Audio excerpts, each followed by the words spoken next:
Who's ready, Bills Mafia? It's the Bills Squad, sponsored by Gametime.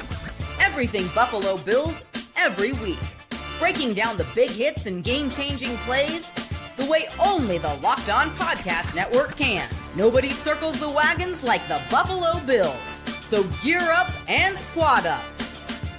The Bills Squad show starts now. Training camp week, and welcome in Bills Mafia. This is the Bills Squad show. Jeremy White and Joe Marino with you today. Jerry O is off, and we are going to roll out the final 53-man roster projection here on the final episode of the Bills Squad before camp, because it is camp week. So welcome to camp. Today on the show, that final 53-man countdown, the roster projection, who makes it, who do the Bills handling the roster bubble battles. How do they construct the roster? We'll dig into all that with Joe, keeping in mind how they've done it in the past. So this is where to find out who's going to make this roster. But first, our presenting sponsor today is FanDuel. Today's episode brought to you by FanDuel. Right now, new customers can get $150 in bonus bets when your first $5 bet wins. Without further ado, Joe, hello, and welcome to Camp Week. Happy Camp Week. Happy Camp Week, Jeremy. Way to rock the new training camp hat today on the show. Respect that. You went with the gray. I thought did. About it. But I went with mine's the white one, and now I'm starting to wonder if I made a bad choice. Did you go standing buffalo or charging buffalo? Because they have both. I went standing buffalo, and I might get the. Excuse me, I'm wrong. I got the charging buffalo. I'm thinking about going back and doubling down and getting the standing buffalo. I got to think about that though. Yeah, I love this one right away when I found it. My wife often makes fun of me for getting too many white hats that I get dirty, so I thought I would win by getting a gray hat. Okay. However, I did have a Bills fan say it kind of looks like a Lions hat, and I don't necessarily disagree. It's like Lions colors, but whatever. I've also got my Trust the Process shirt on today to mark the start of camp week. Wow.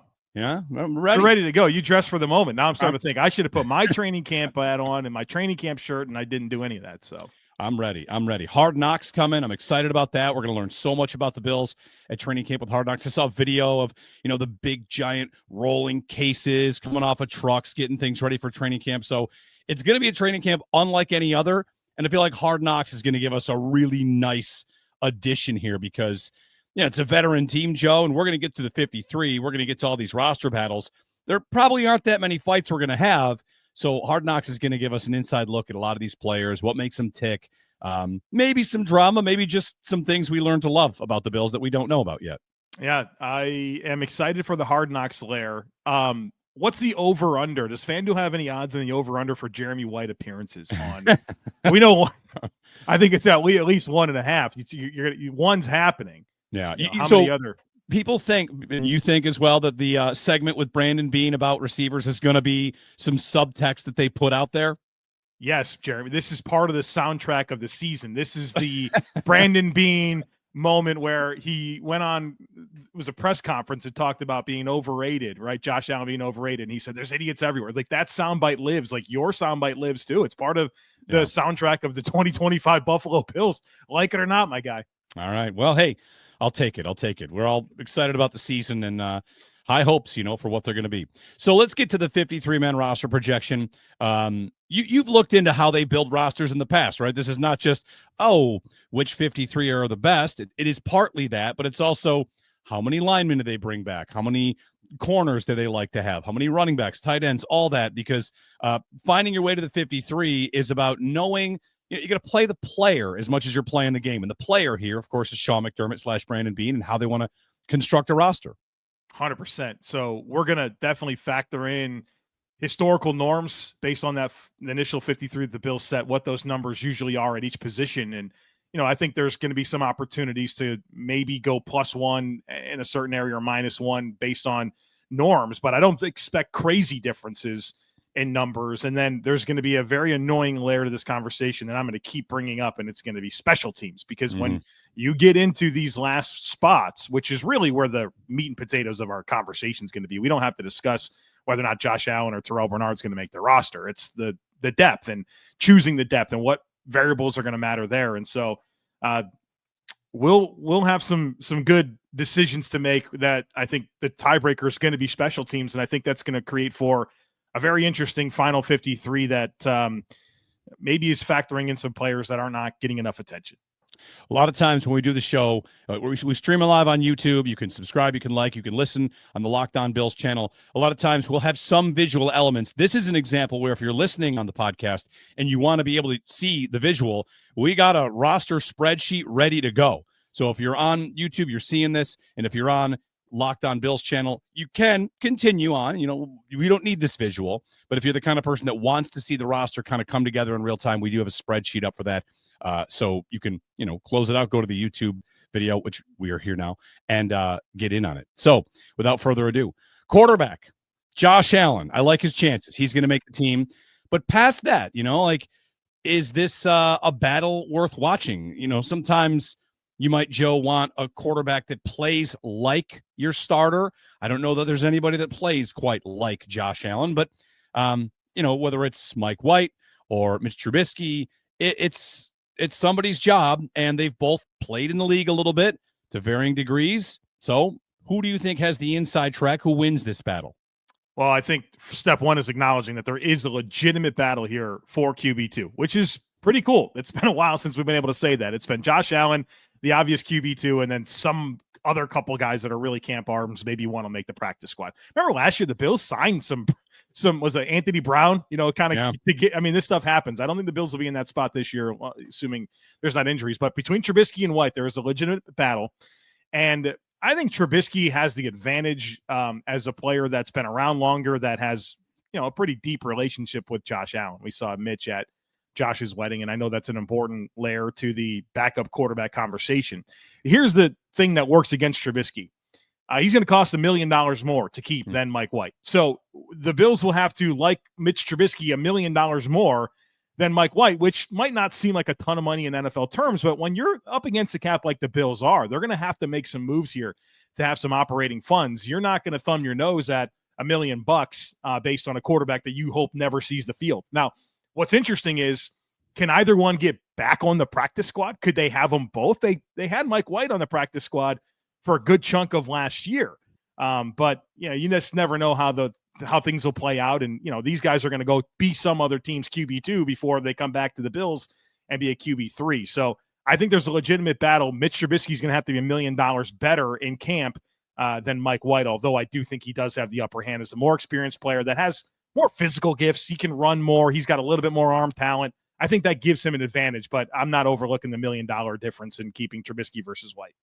There might be a couple spots along the way where we're talking about whether or not they can save money. And again, if any cap savings come, that might be, it's not short term, right?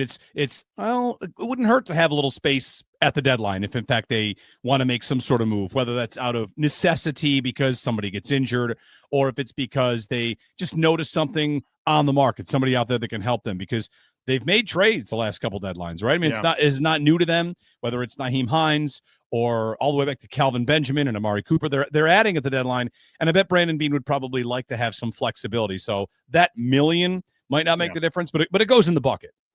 Yeah, and the Bills, I think Amari Cooper was the right player for them to trade for last year, but they didn't have a full menu of options because there was only so many salaries they could take on, because Amari Cooper had restructured multiple times with the Browns that made that an attractive contract to onboard.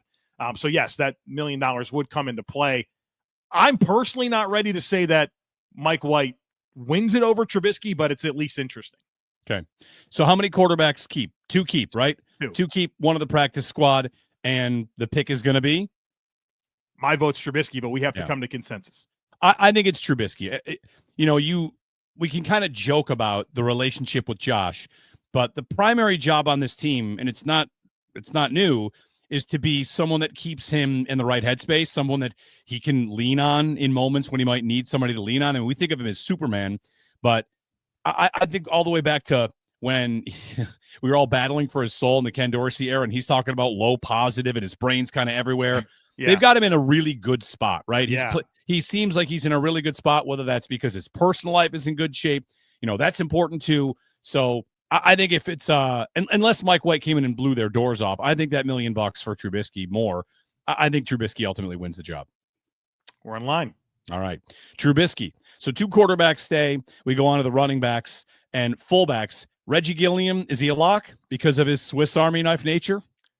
Yeah, I think he's an important part of this roster, not only for the late season bump that they give him and playing time offensively, but a four-phase special teamer. And that's, this team's going to be looking for some new special teams guys based on some of the transition that's happened. I don't think that they're going to be interested in not having Reggie Gilliam as part of their core special teams unit, not to mention the role that he does fill on offense. That's, some people will say, well, can't Jackson Hawes do those things? Well, I don't know, but they like to play the fullback and the third tight end. So I think that there is absolutely a spot for Reggie Gilliam. They re-signed him and brought him back. I think he's going to be part of this mix.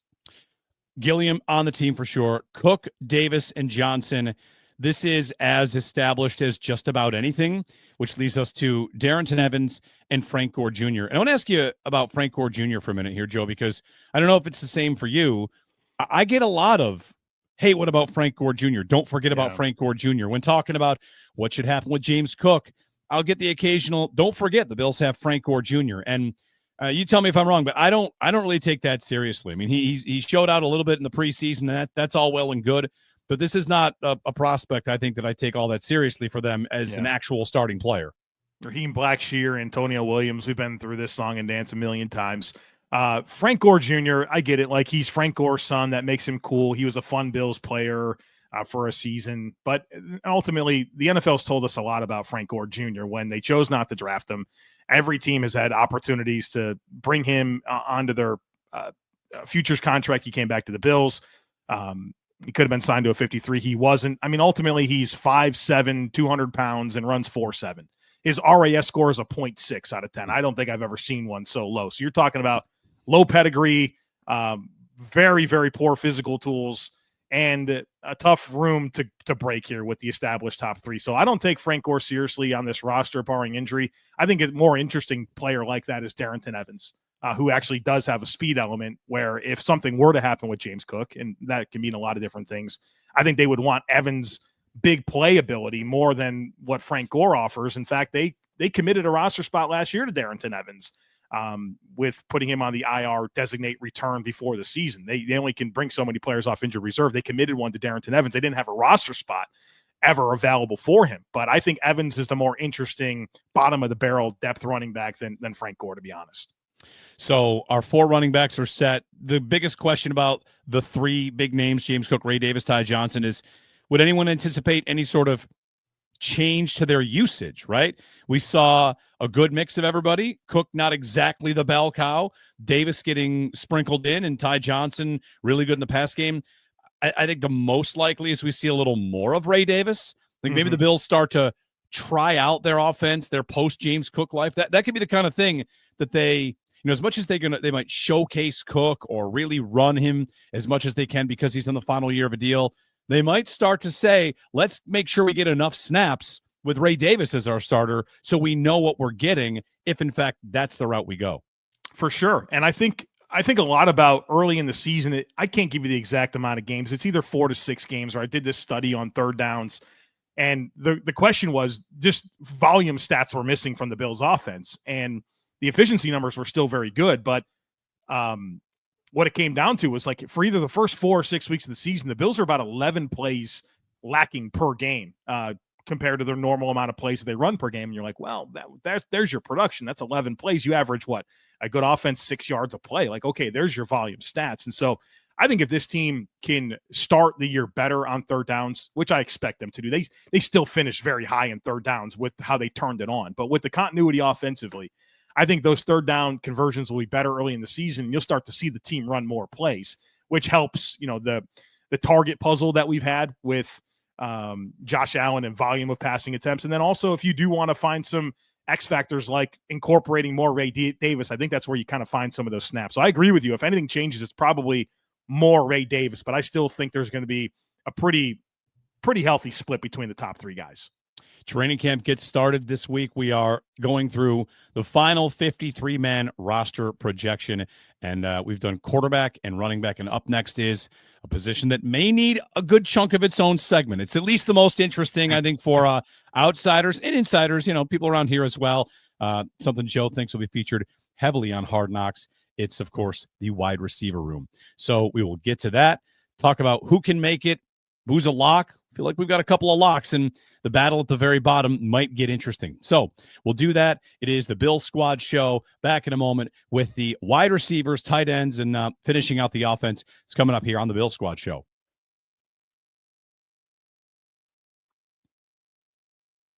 Summer sports are in full swing. That's right, full swing here. And with FanDuel Sportsbook, you can jump in and be a part of it. FanDuel has you with baseball under the lights, golf on the green, high-stakes soccer action. FanDuel's the best way to make every game even more exciting. You're already following the action. Why not make it a little more thrilling? With FanDuel, you get in on the game. And I've been using FanDuel to track my favorite golf events. I'm big on the golf. I was on Scotty Scheffler. And FanDuel allows you to, especially with golf, it's a 4-day event. What's more fun than that? So easy to use, fast to pay out, even makes regular season games feel like must-watch events. And whether you're placing a same-game parlay, watching a bet ride into the ninth inning, or on the golf, you can do winners without. So if the winner is 10 strokes ahead, bet who's going to finish in second for that Sunday final round to make it a little more interesting. New to FanDuel, new customers can bet just $5 and get $150 in bonus bets if your first bet wins. Open the FanDuel app today or visit FanDuel.com to get started.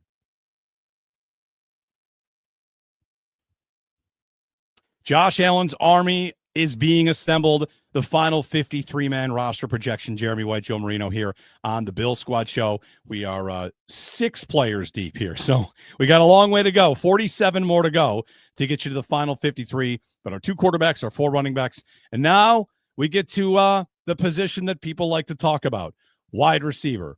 Shakir, Coleman, the lock of locks, right? The lockiest locks. Palmer, yeah, okay. Moore and Samuel, there's an outside chance. Joe, is there an outside chance that one of those 2 guys gets passed, but no chance that they both do? That's probably where I'd land. That you've got 4 out of 5 are guaranteed spots, and the 4th spot is one of those 2. I agree with that, Jeremy. Curtis Samuel, the challenge there is going to be the only real advantage to moving on from Curtis Samuel is going to be you have to trade him. And I think that's okay. The Bills could probably trade Curtis Samuel and a 7 for a 6. I think they could do something like that. I think you've seen those types of trades happen. So I would agree with you that it comes down to those 2 players, where Elijah Moore is a hard $2.5 million against the cap. Like that's how it goes. It's a fully guaranteed $2.5 million. So the money tells you Moore is the more likely player to keep, assuming you can find a team that was willing to do that type of trade with Curtis Samuel. And I think you can. I do think that the team really likes Curtis Samuel. Obviously, familiarity exists with Brady, with McDermott, with Brandon Beane. And it wasn't lost on me that the Bills put out a video. It might have been like 10 days a week, couple weeks ago, where the Bills players were like picking their ultimate, it was a foursome to play golf with. And Josh Allen picked Curtis Samuel twice. All right. and somebody else picked Curtis Samuel too. And there was only like maybe 4 or 5 guys that answered. I'm like, okay, they picked Curtis Samuel and they're like, the reason is for the vibes. I think it might have been Khalil Shakir. So I think he means something to this team. And, you know, he had some big moments, the big touchdown against Denver in the playoffs, the 4th down touchdown against Kansas City in the playoffs, the big touchdown against Kansas City in the regular season. Like, he had his moments. I don't think the volume was going to impress anyone, but he had his moments. The question for me, though, is if he's going to play, I don't know, would you guess 10 to 15 snaps a game? That's probably what you'd expect out of Curtis Samuel. The reality is you probably need a depth receiver to play 20 snaps of special teams plus a handful of snaps on offense, where Curtis is not going to help you on special teams. He never has in his entire career. And so I struggle here with that 5th spot, because I think you got to get some special teams contributions. And short of Elijah Moore being this team's punt returner, I have a hard time finding it with the perceived top 5. And that's what opens my mind to a Jalen Virgil, to a Tyrell Shavers. Joe Biscaglia put Laviska Shenault in his out of mini camp 53-man roster projection. And if Joe B says something, I listen to it. So I think there's a conversation to be had about this 5th spot. If that's the case, it's so interesting. Like, this wide receiver conversation, as it evolves, you know, all the way back to the draft and Brandon Beane on WGR. If Shenault makes it over one of those 2 guys, Joe, you know, there's going to be some politics involved and some sunk cost. For Beane to trade Samuel, okay, that'd be accepted. You can't cut him. They gave him real money. Yeah. And Elijah Moore, if they cut him for a special teamer, all of a sudden Bills fans that kind of immediately got into a good spot on the wide receiver group when Elijah Moore got signed. Now you're looking at it and saying, wait a minute.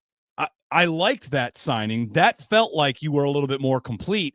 And now, the Bills are already thought of to not have great receivers. Yeah. I think we all get that. Any one of those 5 guys going, I think is going to start to make people question if, in fact, they're going to make another trade 1 month in like they did last year. I know these are not receivers, but look at Lyle Collins, look at Marcus Valdes-Scantling is a receiver. Look at O.J. Howard. Like, there is certainly precedent for the Bills and Brandon Beane saying, yeah, we kind of made a decent little commitment to somebody, but the value for the roster doesn't make sense based on how things shaped up. So I'm not overlooking the possibility. O.J. Howard, add him right there too, right? They gave him a little guaranteed money, and like it didn't work out. Like, just so they're not afraid to do it, but it definitely does not look great when you do. So here's the reality. I think the top 5 could be the Shakir, Coleman, Palmer, Moore, Samuel. Like, that is completely possible. I think what has to happen, though, is your punt returner has to be in that group, and I think it has to be Elijah Moore. Elijah Moore, he has 2 punt returns in the NFL, like 78 in college. And he actually did pretty well with handling the ball and not a lot of muffs or fumbles, which I know is an important element.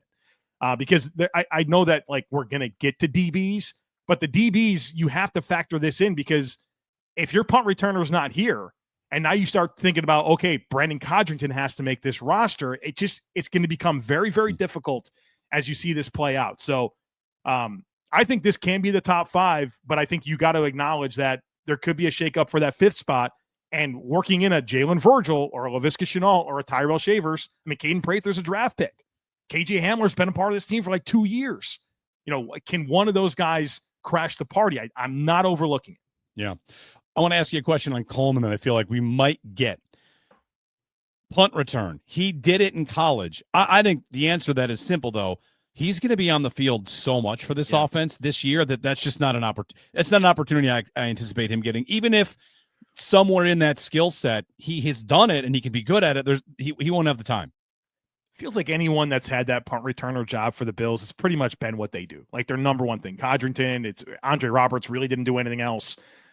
When it was like Isaiah McKenzie / Jamison Crowder, like that's kind of was their main thing that they did. So I don't know that high volume of a player would be called upon to do it for a season. Obviously, Khalil Shakir did it in the playoffs last year, kind of out of necessity. I'd agree with you. If Coleman's going to carry 70-80% of snaps, which I think he will offensively, I don't think they're going to want to keep the punt return or give him the punt return element. Yeah. How about Tyrell Shavers? Real quickly on Shavers, who, I've been a fan of Shavers for a couple of camps now, and last year was maybe his best camp, and he was consistently mentioned as a guy that was having a great camp, and he still kind of couldn't get through. He couldn't knock the door down. He had 1 catch last year for 69 yards and a touchdown, so he led the league in yards per reception. The road for him, that's it's got to be tough for a guy that is putting in all the work, doing everything they ask, and time again, he's the 6th man, or he's always the last man out. He's the bubble team in the tournament that doesn't make it in. Exactly. And coming out of, he was originally at Alabama, if I'm not mistaken. Then he goes to San Diego State, and his calling card in college was always like big plays on special teams, whether it was blocking kicks or punts, covering kicks and punts. Like, that's going to be his path. And I think that's good. I think that helps him. I think that's what the Bills are looking for out of wide receiver 5. And that's why I'm not overlooking him when you think about, okay, what's the profile here? The kind of the buzz has been there. He's been around. We've seen the Jamarcus Ingram story. We saw the Alec Anderson story, the Cam Lewis. Like, this happens for the Bills, and Tyrell Shavers fits that criteria. I think there's a whole bucket, though. Even Jalen Virgil, I think, is somewhat similar to the Tyrell Shavers conversation, who gives you more speed, gives you a return element. He was very good, over 30 yards per kick return at App State with 3 return touchdowns. So I think for that profile, I do worry that between Virgil, who I think, the Bills even signed him to their active 53 at one point last year, Laviska Shenault, who has experience with Chris Tabor, the Bills' new special teams coordinator, and even Caden Prather, who's a draft pick. You'd love to keep a hold of a 4-year rookie deal from a 7th rounder to give yourself economic options. Like, I think that he's got legit competition to be that fifth guy, and I think he might be the second or third most attractive option of guys on that bubble. So we think 5 receivers, and are you pulling a specialist out of here? Are we going to leave it at 5 for now?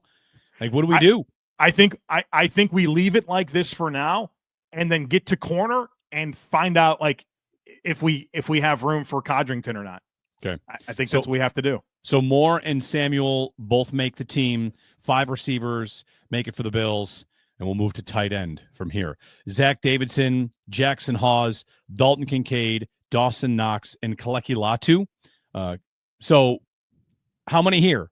We know Kincaid and Knox, like as big of locks as Josh Allen is, these two on this team. Yeah. And then Jackson Hawes, like this is a guy that in terms of what he does well, taking everybody back to the draft, this guy was pretty much the consensus best blocking tight end in the draft. Like this is what this guy does. They're going to love what he does. He can get out there in some of their packages with Alec Anderson when they want to just maul people. We're expecting Jackson Hawes to make the team, and Zach Davidson is kind of left where? I think he's left making a decision between which practice squad he wants to join. And he can be one snap away from, being on a team he's been familiar with for the last couple of years, or he can go the Quentin Morris route and feel like, hey, maybe there's a better chance for me somewhere else.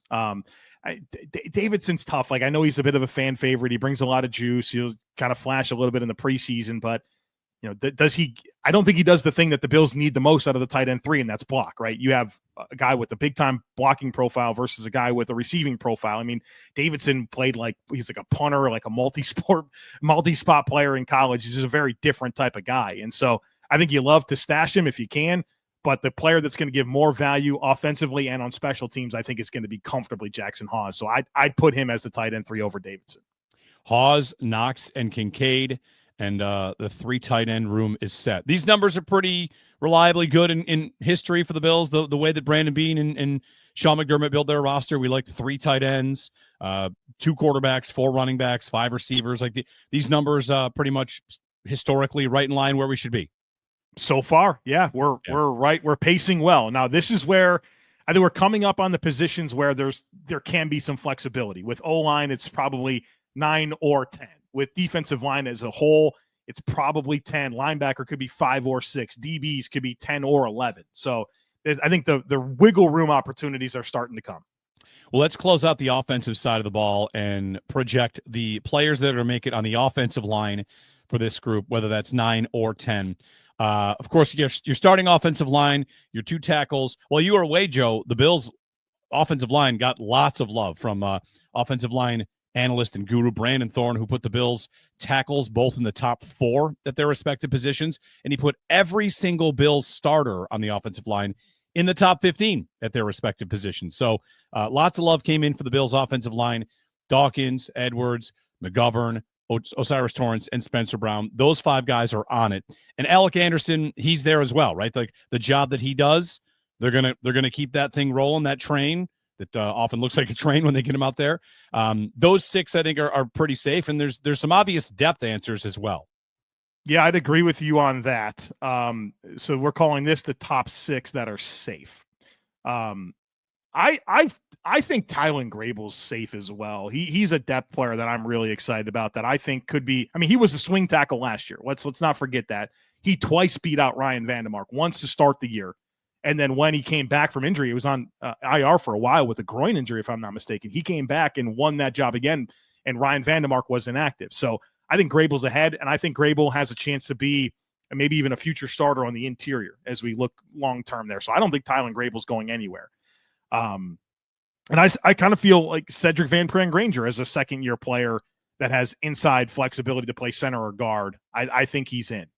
Yeah, so that makes sense as a lock, and this is a little bit like post James Cook life. Like, what's going to happen with Connor McGovern? There's no extension there yet. Yeah. Cedric Van Pran Granger came, when they drafted him, the scouting report is basically like, this guy is a great center. Give him some time. That he might be the future at the position, and I feel like that's, again, it's a depth player and a late draft pick, but they drafted him with an eye on the future, and I feel like they're not about to bail on that. If I'm not mistaken, the Bills YouTube video that came out that year, the Bills they picked somebody before Van Pran Granger. I don't know if it was Ray Davis or somebody else. And part of the video was Sean McDermott saying, we need Van Pran. Like, he said it, and they put it out there, and then they wound up getting with their next pick. I think that there's a lot of hope for him, whether that is as a depth player, the successor at center. I think the team thinks he can play guard as well. So I think that matters a ton. So that makes the conversation for offensive lineman number 10 between Chase Lunt and Ryan Vandemark. I think that's a very real battle.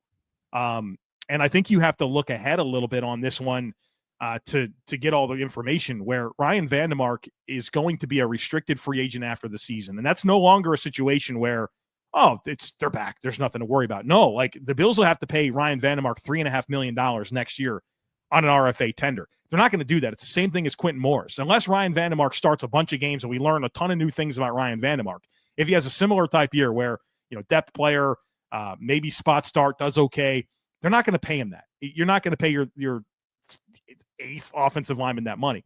So you have to ask yourself, do we want Ryan Vandemark for this year, knowing that we're probably not going to do the $3.5 million, or do we want Chase Lunt on the 4-year cost control deal? Now, Chase Lunt, has his own challenges.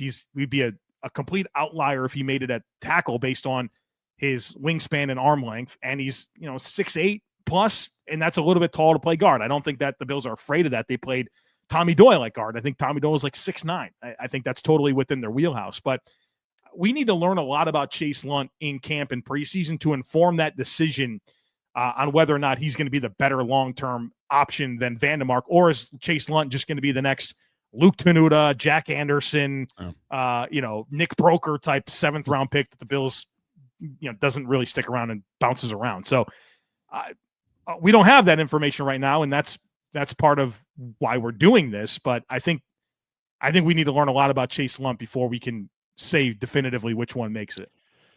Keep it at 9 for now is the plan. This would be, but who's 9? Is it Lunt or Vandemark? Do you have any convictions on this? I think it's Vandemark personally. Like that decision about next year. This is a team that is in a window to win now, and if he's good enough to merit that kind of commitment from maybe another team next year, I think they'll want a veteran. I guess here's one way to say it: who's more likely to get snagged by another team? Do you have an answer there? Yeah, that's a great question. I think it would be Vandemark. I think he's the more attractive player. Yes. And that's why I think you keep him, and you maybe hope you can pass Chase Lunt through and just kind of wait on that a little bit. So I think Vandemark makes it. I'm with you. But if Lunt comes out and you're like, oh, boy, he's going to be something, then I think that's bad news for Vandemark. So the offense we have projected, and we'll switch sides and get to the defense in just a moment. Jeremy White, Joe Marino, the Bills Squad Show, the final 53-man roster projection. We have made it to training camp week, and we'll take you through it. The defense next when we return. This is the Bills Squad Show.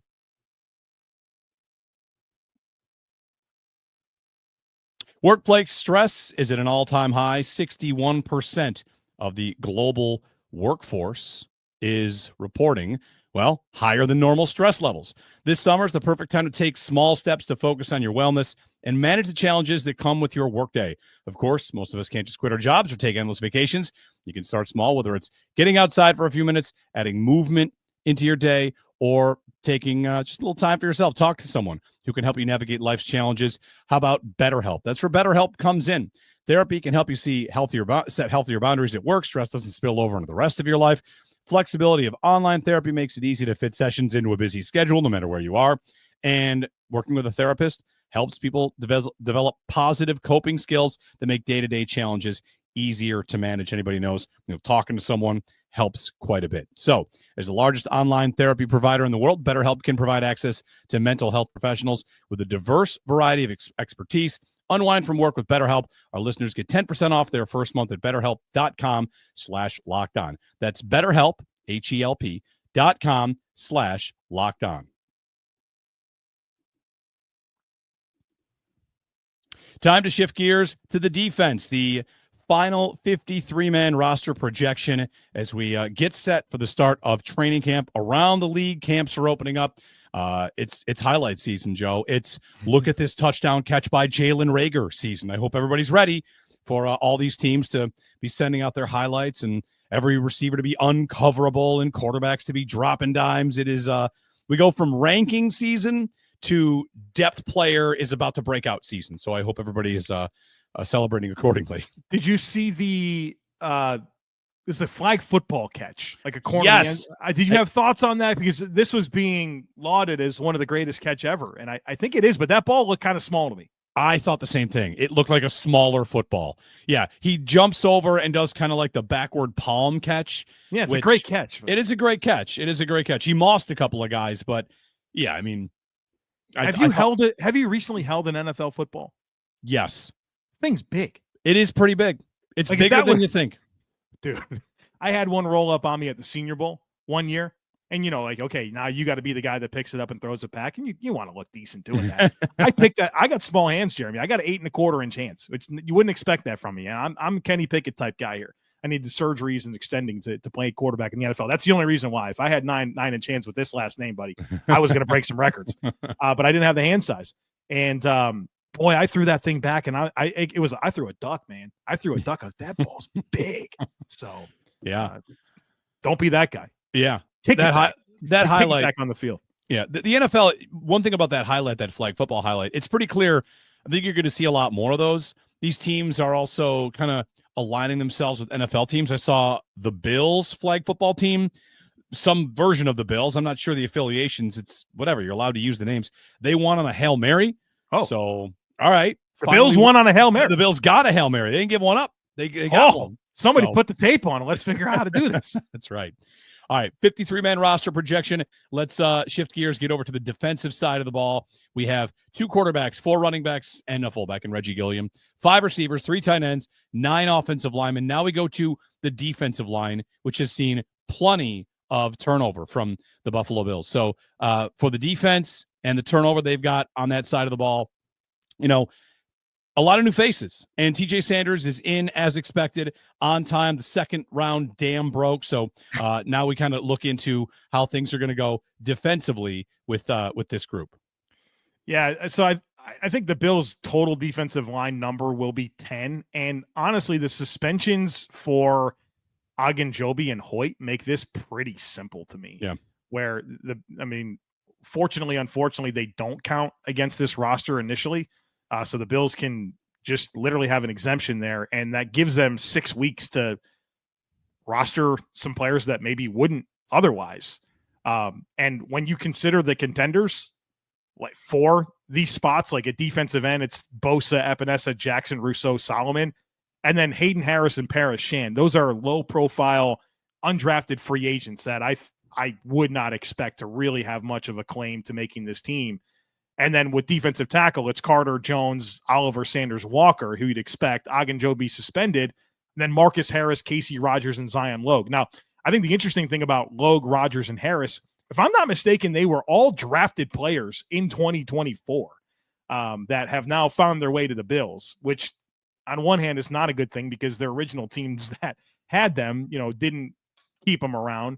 But also they're not nothing. I think they're a little bit more than what Harris and Shan offer at defensive end, but I think injuries would have to happen, and not only injuries, but then a signing of somebody else that they then have to beat out for those guys to make the team. I'd be stunned that barring injury, if it wasn't the 10 defensive linemen that are on the screen right now.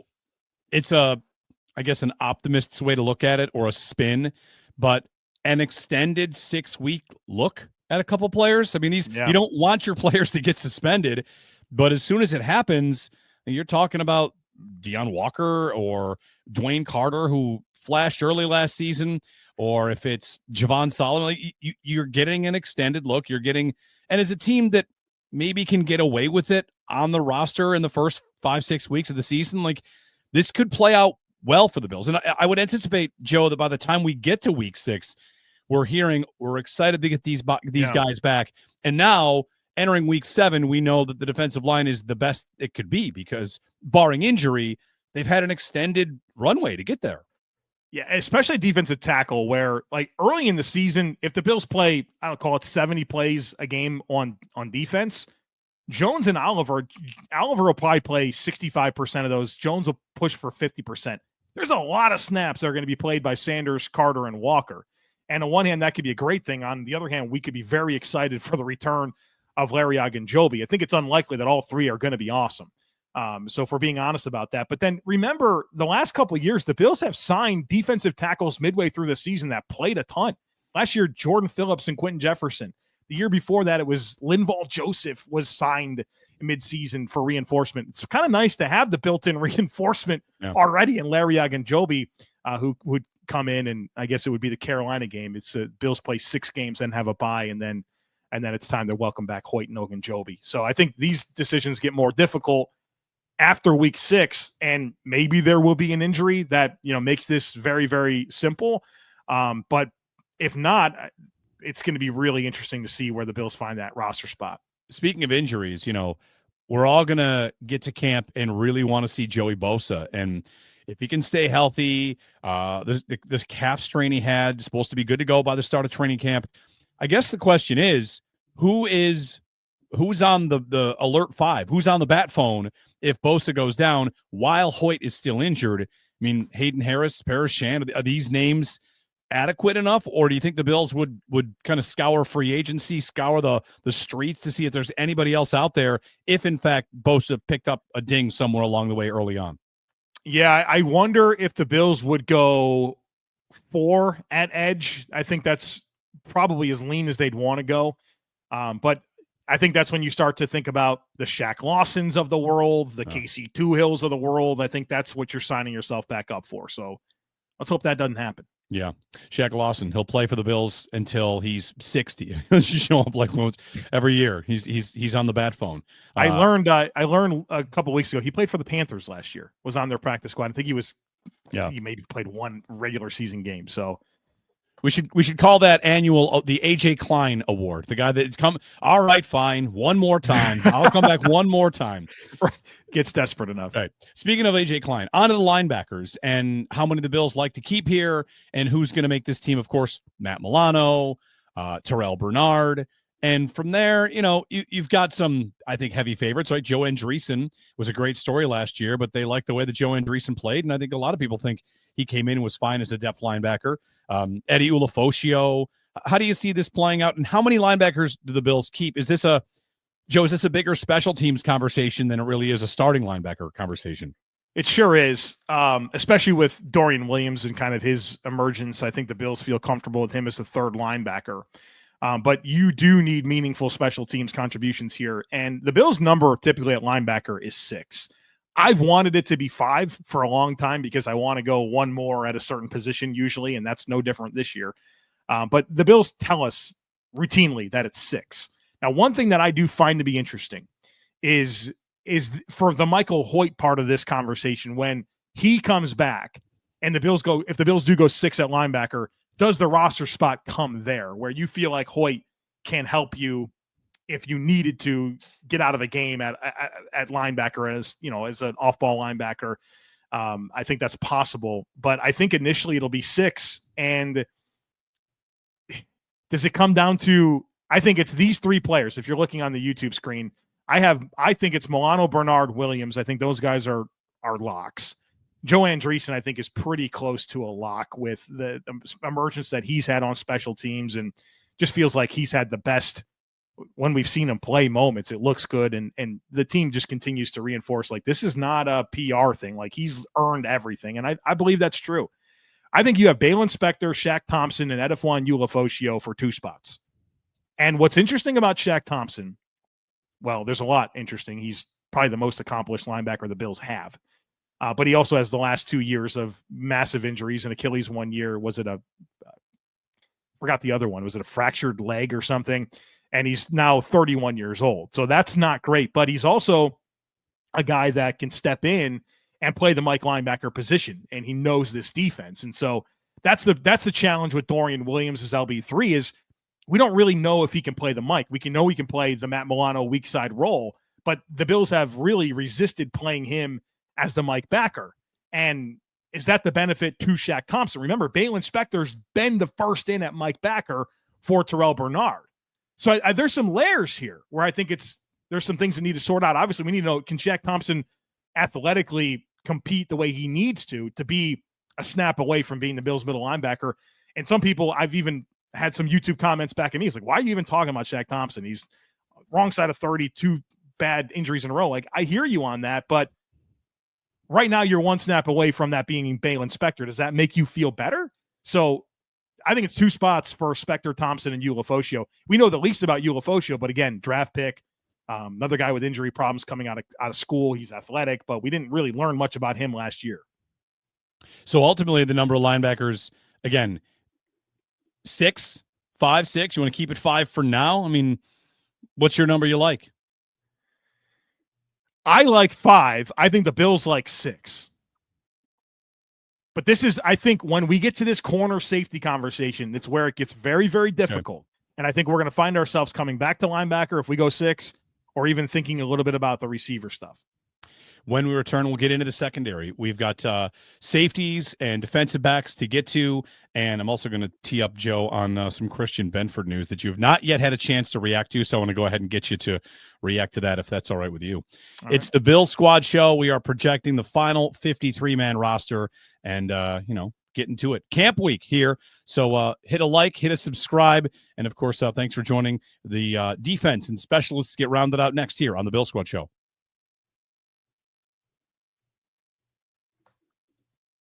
Guys, you've probably heard of Viagra or Cialis. Maybe you've tried them, but if you're looking for something beyond the usual pill, it's time to meet Rugiet Ready. Rugiet Ready is a next-gen prescription treatment designed to amplify arousal in the brain and boost blood flow. Unlike the usual pills that can take hours, Rugiet's 3-in-1 formula dissolves under your tongue, kicks in fast, on average in 15 minutes. Effects can last up to 36 hours. You can stay confident and in control when the moment is right. If traditional options have not worked, Rugiet might be the answer. Over 150,000 men have already made the switch. It's online. Rugiet connects you with a board-certified doctor, ships your treatment discreetly to your door, and you can read customer reviews on the site as well, helping a lot of people feel more confident and present in the moment. Head to Rugiet.com/LockedOnNFL, and use code LockedOnNFL to get 15% off today. That's Rugiet, Rugiet.com/LockedOnNFL, and use promo code LockedOnNFL for 15% off. Individual results may vary with prescription treatment. Compounded drugs are permitted to be prescribed under federal law but are not FDA approved and do not undergo FDA safety, effectiveness, or manufacturing review. Please visit the Rugiet website for full safety information. Locked On Bills, the Bills Squad Show. Final segment here. We're rounding out the 53-man roster. We've got the secondary to go. We've got the defensive backs and the safeties to get to. And I said Joe's going to tee up for something. As we round out this roster, this guy, Christian Benford, got to be honest, never heard of him. I saw Jeremy Fowler's NFL executives and coaches and GMs ranking their top 10 corners, and there were 29 corners named and not one named Christian Benford. So I hope this guy can make the team. It's insane. This is insane to me. Is it really that he wears number 47? I'm starting to believe that is totally it. Maybe. I don't know. I start to wonder, are people watching the Bills outside of Josh Allen? Is it just the highlights? I mean, what is going on? I mean, I've said it. I'll say it again. Christian Benford has been every bit of a top 5 corner each of the last 2 seasons. I mean, this guy allowed the lowest yards per coverage snap in the NFL last year. Keep in mind, a cornerback won Defensive Player of the Year in Pat Surtain. Benford allowed fewer yards per coverage snap than Patrick Surtain. 1 catch per 15.8 coverage snaps. He allowed 2 or fewer catches in 12 of 18 games last year. I mean, what is going on here? He's missed 3 tackles over the last 2 years combined. Is it the stigma of a zone corner? Is that what this is? Maybe, right? Maybe people, but it shouldn't be, because this is executives and GMs and coaches and scouts. And one thing about this list that is worth considering is if guys are in love with their priors, right? Benford's a late pick, so it's not like he's had a ton of love like a Patrick Surtain has his entire career, or even Jalen Ramsey's on this list, as he is almost every year. I mean, Ramsey, he can't find his way off the top 10 list no matter what he does. So that's my best explanation, is that Benford was not thought of to be a high-profile guy, so he's got to do more to convince people, I guess. Probably so. And I think you deal with this with Josh Allen as well, where he was not universally loved as a prospect. So people will still find reasons to be like, well, this thing right here is the number one thing that is pushing him down, where it's just like coming to grips with your priors, I think, is really important in some of these conversations. So Benford, Hairston, Taron Johnson. Put him in stone? Yes, but we do need to decide on this last linebacker. Oh, all right. I thought we were going to wait. I thought we were waiting. Oh, we're going to wait. Okay, good. I thought, yeah, just fine. We'll see where the numbers fall out and see all if right. we're going to add a fifth or a sixth. Oh, well, if it's going to be 5 or 6. Yeah. If you want to add your fifth, you can add your fifth and we can come back for the 6th. I mean, Balen Spector would be my answer. He's been here for a while. Everything you laid out about Shaq Thompson being, a veteran in the league, like Spector, the Bills like to trust guys, don't they? And with Spector, they trust that he knows what to do. I don't know if he's maybe not. Maybe there's a spot where a guy that's been around is someone they don't trust. I think you're right. I think that they do trust him. I think the problem is that he just pops his calf every time he takes a walk to the refrigerator, So like that's the problem there. Like I do think the Bills trust him to play the position, but there's got to be an availability conversation where I've never seen a guy play less and get injured more. Yeah. So that's got to be tough. And that's, again, Thompson and Ulofoshio, not great stories to tell there with their injuries.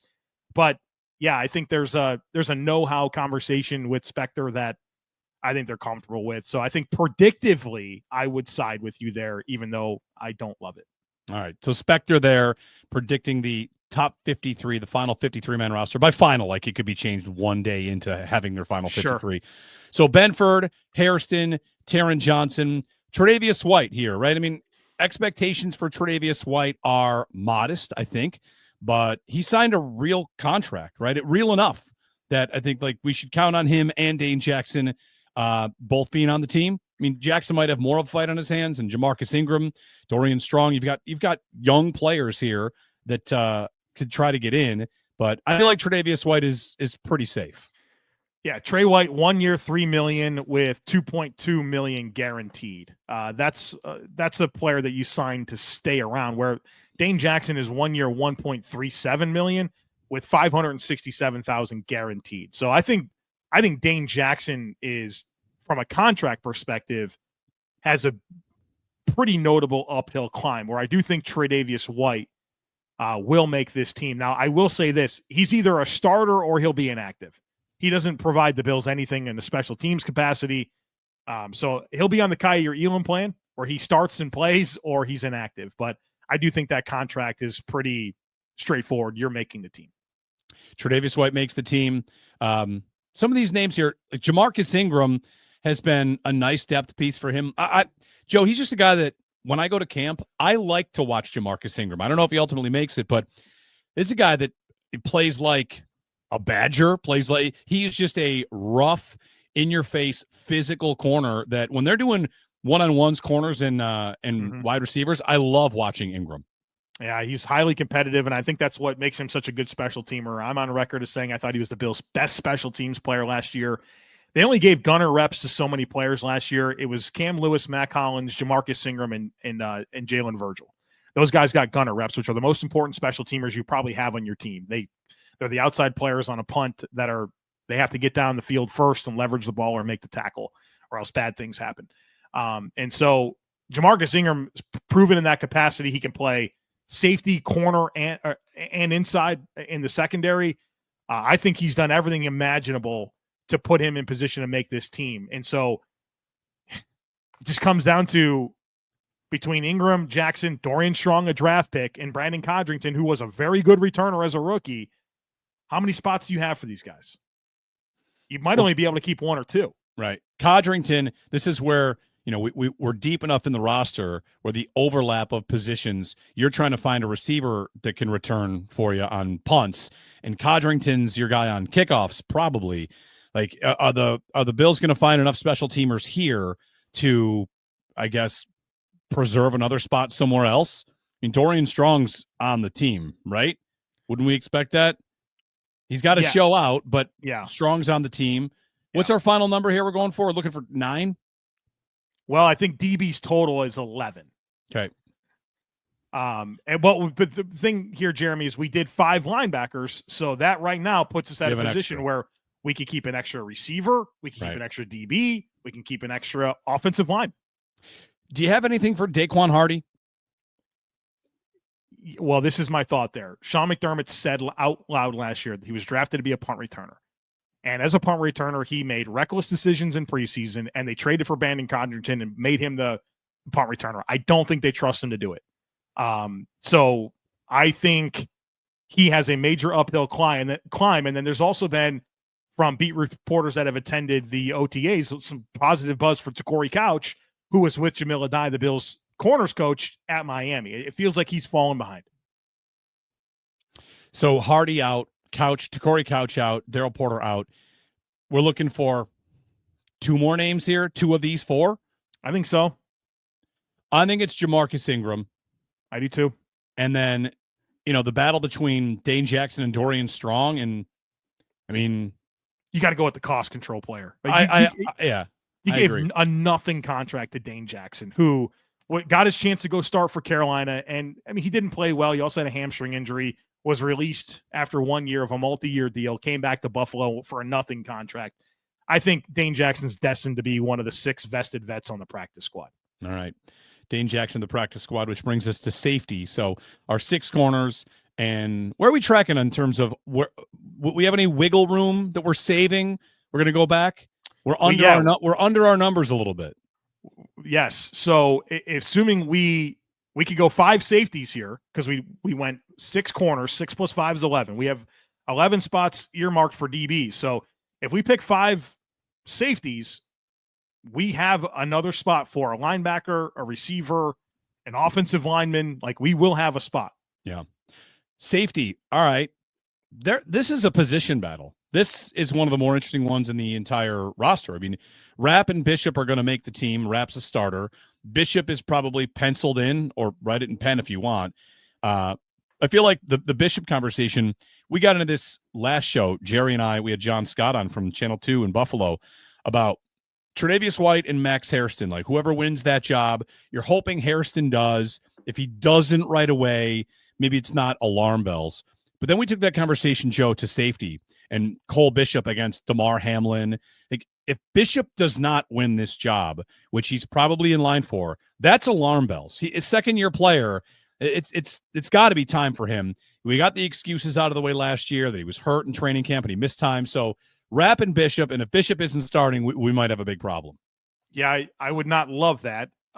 Brace yourself, though, for Damar Hamlin getting first-team reps. He's been a starting safety 2 of the last 3 years for this team, and the only year he wasn't was, of course, his comeback year from the Cincinnati incident. So that's not lost. I mean, he won the job last year and held the job last year. But I do think that the opportunity is ripe for Bishop to do it, and if he didn't, that would be disappointing to me. But Hamlin back on a 1-year, $2 million deal, fully guaranteed.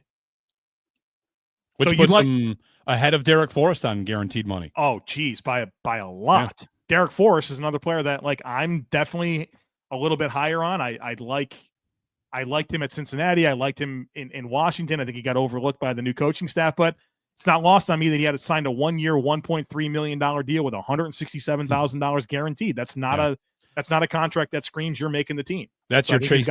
That's a Chase Claypool contract, right? Like, yeah. I mean, yeah, it's so. All right, we've got our 3, and then Jordan Hancock, rookie. Cam Lewis. If Cam Lewis did not make this team, whatever, it could be practice squad. Like, there's a guy that throughout his time with the Bills, I think Bills fans that really pay attention to all this stuff have a ton of respect for Cam Lewis and, like, his journey, his time here. And he might have a battle to make it, but I think he's got no shortage of fans. I think he's got a battle, though, Jeremy. What was the point of drafting Jordan Hancock? You got bigger, more athletic, and younger at this position. Cam Lewis is 28 years old.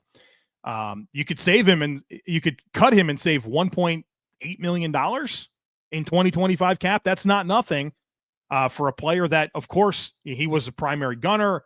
He could play multiple spots. He's, certainly in the slot behind Taron Johnson. But what was the purpose of this Jordan Hancock pick? I mean, even Bobby Babich, when asked about Jordan Hancock, he had one of the most interesting answers I've ever heard. He says, we have a well thought out, articulate plan that we are executing. All right. Let's see what happens here. But, in this, as things get dicey here, I do think that the Bills have a choice to make as it relates to Cam Lewis and even Derek Forrest. Like, do you want to have the upside players? Like, Cam Lewis is small and slow, and I respect the career that he's had, but you've talked about being able to make a couple more plays and creating your own luck. And I think the way you do that is by having more dynamic athletes on the field. Maybe they don't have the cerebral high floor, like, hey, this guy knows what we want him to do, but maybe that's not, you don't check all those boxes, but you're a higher upside athlete. And I hope that the Bills do lean into those players. So we have room for Cam Lewis. We do. Right now it's a Cam Lewis versus Derek Forrest conversation. And the know-how of Cam Lewis, is probably beneficial here, and you still get the upside play in Jordan Hancock, but I'm not fully convinced Cam Lewis is a lock. So 4 safeties, and we've got at least one spot to play with. Let's get to our specialists. Reed Ferguson, longest tenured Bill, Tyler Bass, and then a punting competition that'll just kind of go to whoever wins it. And the Bills are open here for the most part. Yeah, I mean, Ferguson, Bass, those are locks, and then it just comes down to Camarda and Robbins for the punter. And I mean, Camarda was signed earlier in the process. Both guys, the league was not lining up for either of these players. So we'll see how it plays itself out. I think that's what it comes down to. One of these guys will be better in camp in preseason and they'll win the job, but flip a coin, I think. Yeah. Well, the Bills just won't punt this year. That's one way to figure this out. Don't field a punter. Well, so we've done this, Jeremy. We have 2 roster spots. Two left. Yes, because we didn't get to 11 DBs. Right now we have 10 DBs, and we have only 5 linebackers. Okay. We should put Cam Lewis on. Yes. So now we have 1 spot left.